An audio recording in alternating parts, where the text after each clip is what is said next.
अम्बेडकर क्या कहते हैं, मुझे इस काम का श्रेय दिया जा रहा है, लेकिन यह केवल मेरा काम नहीं है। संविधान सभा के सलाहकार सर BN राव का भी इसमें आंशिक योगदान है। सर BN राव साहब जो संवैधानिक सलाहकार थे, एडवाइजर, उनका आंशिक योगदान, आंशिक मतलब क्या हुआ, थोड़ा सा योगदान हुआ, जिन्होंने मसौदा समिति के विचारार्थ संविधान का कच्चा मसौदा तैयार किया। और क्या थे, सलाहकार थे। आंशिक योगदान है, छोटा सा योगदान है सर BN राव साहब का। और बाबा साहब वो छोटे योगदान को भी श्रेय दे रहे हैं। कितने बड़े व्यक्तित्व हैं। बाबा साहब को प्रणाम करना चाहिए इन पाखंडियों को जो सर BN राव थे, उनका नाम ले रहे हैं, आंशिक योगदान को लेकर नाम ले रहे हैं। और बाबा साहब का तो पूरा का पूरा योगदान भरा है और तुम लोग नकार रहे हो। देश के प्रधानमंत्री है ना, हमारे देश के प्रधानमंत्री नरेंद्र मोदी जी, वर्तमान दौर पे बात करते हैं, उनके भी सलाहकार हैं। बड़े बड़े ऑफिसर होते हैं, IAS ऑफिसर होते हैं, वो प्रधानमंत्री के सलाहकार होते हैं। तो सलाहकार है जो सलाह देंगे, तो अगर प्रधानमंत्री जी को लगे कि ये सलाह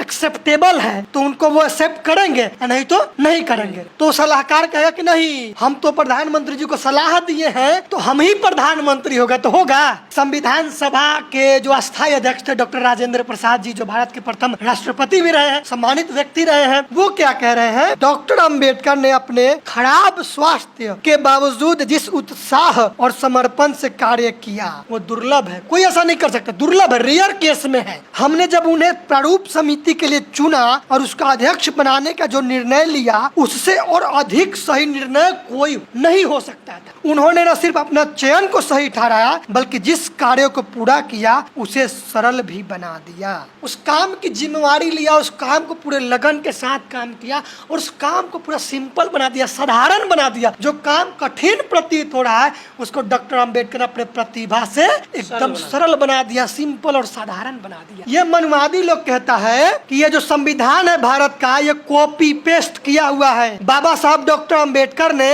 दूसरे देशों के संविधान को कॉपी करके पेस्ट कर दिया, यानी नकल कर दिया। बाबा साहब का कोई योगदान नहीं है। वो क्या किए, वहाँ से पढ़ के यहाँ पे लिख दिए। अब सवाल इन मनवादियों से है, जब तुम सर BN राव को संविधान निर्माता बना रहे हो तो तुम मुझे बताओ कि फिर ये संविधान कॉपी पेस्ट किया गया है या फिर तुम्हारे सर BN राव ने खुद से लिखा है। बताओ तुम, ये सवाल तुमसे है, तुम्हारे घटिया मानसिकता से है। कुछ बाबा है जो कह रहे हैं कि संविधान निर्माण डॉक्टर BR अम्बेडकर नहीं किए हैं और संविधान निर्माण की पूरा श्रेय सर BN राव जी को दिया जा रहा है और बार बार अम्बेडकर साहब का नाम लेकर अपमानित करने की काम किया जा रहा है। इस विषय को लेकर हमारे बीच अभी जयप्रकाश भाई है, इनसे हम बातें करेंगे। जयप्रकाश भाई, आप क्या कहना चाहते हैं कि बाबा साहब संविधान नहीं लिखे हैं, सर BN राव संविधान जी लिखे हैं? ये बुक है वॉल्यूम नंबर 30।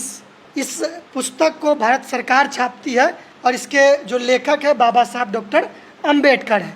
बाबा साहब डॉक्टर अम्बेडकर इतने बड़े शख्सियत थे, उन्होंने अपने पूरे जीवन में क्या क्या उनके जीवन में हुआ, क्या क्या घटनाएं घटी, क्या क्या उन्होंने उपलब्धियां हासिल की, उन्होंने लिखित तौर पे लिख के गए। वो इसलिए क्योंकि उनको पता था कि आगे चलकर ये जो धूर्त लोग हैं हमारे कामों को, हमारे हासिल किए गए उपलब्धियों को नकारेंगे, झूठ साबित करेंगे, क्योंकि उनका इतिहास रहा है पहले से कि कैसे कैसे काल्पनिक ग्रंथों की रचना करके हम लोगों को गुलाम उन्होंने बनाया है।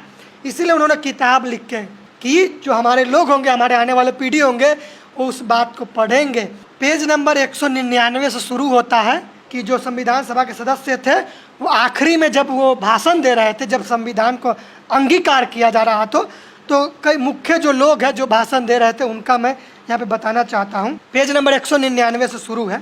डॉक्टर पटभी तारमया कहते हैं, हमारे मित्र डॉक्टर अम्बेडकर जा चुके हैं, अन्यथा मैं उन्हें यह बताना चाहता था कि उन्होंने इस उत्कृष्ट और कठिन कार्य को पूरा करने में अपनी प्रखर बुद्धिमत्ता को झोंक दिया, इसे प्रतिरोध रहित, अगम्य, अपराजेय बना दिया। लंबे लंबे तार के वृक्षों और छोटे छोटे पोस्ते के पौधों को मिलाकर समतल बना दिया।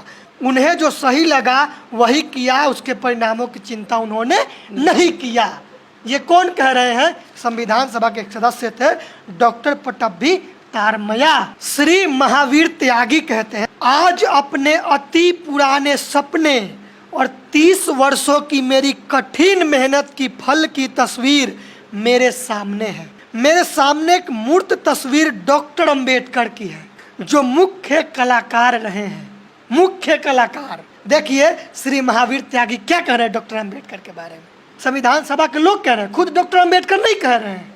अब आगे क्या है, श्री सुरेश चंद्र मजूमदार कह रहे हैं कि अंत में मैं डॉक्टर अम्बेडकर और इस सभा में मेरे वरिष्ठ सहयोगिता को इस महान, कठिन और ऐतिहासिक कार्य के सफलतापूर्वक पूरा करने पर अपना आदरपूर्ण बधाई देना चाहूंगा। सबको दे रहे हैं, पहले नाम किनका ले रहे हैं? बाबा साहब का। डॉक्टर अम्बेडकर। क्यों ले रहे हैं भाई? क्योंकि उन्होंने संविधान की रचना किया, उनके सामने है। संविधान सभा के लोग कह रहे हैं, एक लोग कहते तो मान लेते कि एक लोग कह रहे हैं। अब आते हैं आगे, संविधान सभा के जो अस्थायी अध्यक्ष थे डॉक्टर राजेंद्र प्रसाद जी, जो भारत के प्रथम राष्ट्रपति भी रहे हैं, सम्मानित व्यक्ति रहे हैं, वो क्या कह रहे हैं, इसे समाप्त करने से पूर्व मुझे इस महती सभा के सभी सदस्यों, जिन्होंने न सिर्फ शिष्ट व्यवहार किया बल्कि मैं कहूँ कि जिन्होंने मुझे आदर और प्रेम भी दिया है, का धन्यवाद करता हूँ। सभा पीठ के आसन पर बैठकर और प्रतिदिन की कार्यवाही का संचालन करते हुए मैंने यह महसूस किया है कि जो कि किसी दूसरे ने महसूस नहीं किया होगा कि प्रारूप समिति के सदस्यों, विशेषकर इसके अध्यक्ष डॉक्टर अम्बेडकर ने अपने खराब स्वास्थ्य के बावजूद जिस उत्साह और समर्पण से कार्य किया। सभी सदस्यों, विशेषकर डॉक्टर अम्बेडकर, जो अपने खराब हेल्थ के बावजूद जिस उत्साह और समर्पण से कार्य किया, वो दुर्लभ है। कोई ऐसा नहीं कर सकता, दुर्लभ है, रेयर केस में है। जब ये बात बोले डॉक्टर राजेंद्र प्रसाद जी तो सभी सदस्य खुशी प्रकट किया ताली बजाकर। ये भी यहाँ लिखा हुआ है। हमने जब उन्हें प्रारूप समिति के लिए चुना और उसका अध्यक्ष बनाने का जो निर्णय लिया, उससे और अधिक सही निर्णय कोई नहीं हो सकता था। वो ये कह रहे हैं लास्ट में कि प्रारूप समिति के अध्यक्ष का चुनाव मैंने डॉक्टर अम्बेडकर के लिए किया, तो थोड़ा सा डर होता है ना कि भाई इनको हम कोई जिम्मेदारी दे रहे हैं तो पूरा कर पाएंगे कि नहीं कर पाएंगे।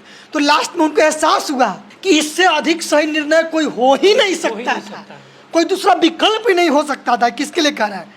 डॉक्टर अम्बेडकर के लिए कह रहा है। उन्होंने न सिर्फ अपना चयन को सही ठहराया बल्कि जिस कार्य को पूरा किया उसे सरल भी बना दिया।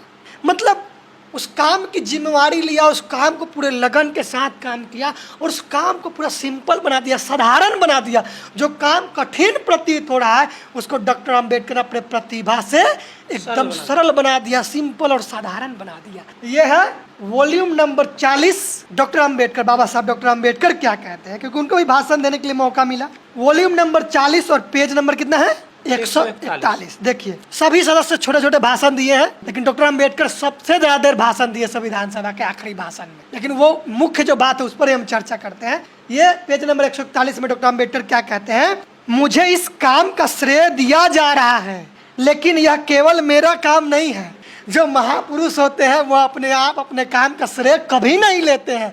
सभी लोग बाबा साहब को श्रेय दे दिए। संविधान सभा के सलाहकार सर BN राव का भी इसमें आंशिक योगदान है। BN राव साहब का कोई नाम लिया है विशेष तौर पे? कोई सभा के लोग लिए हैं? कोई नहीं लिए हैं। कौन ले रहे हैं? बाबा साहब डॉक्टर अम्बेडकर।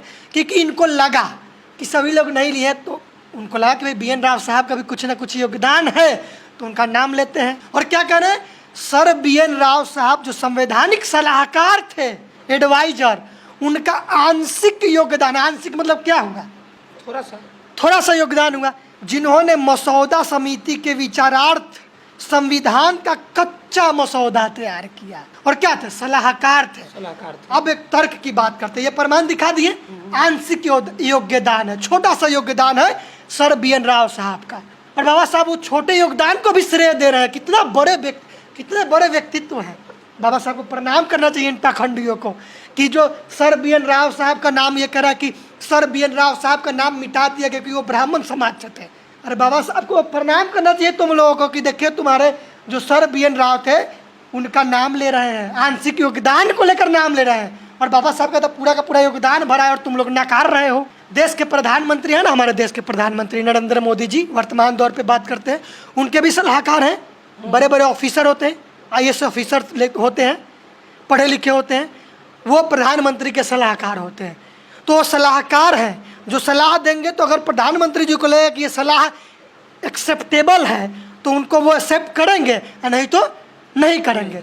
तो सलाहकार कहेगा कि नहीं, हम तो प्रधानमंत्री जी को सलाह दिए हैं तो हम ही प्रधानमंत्री होगा, तो होगा।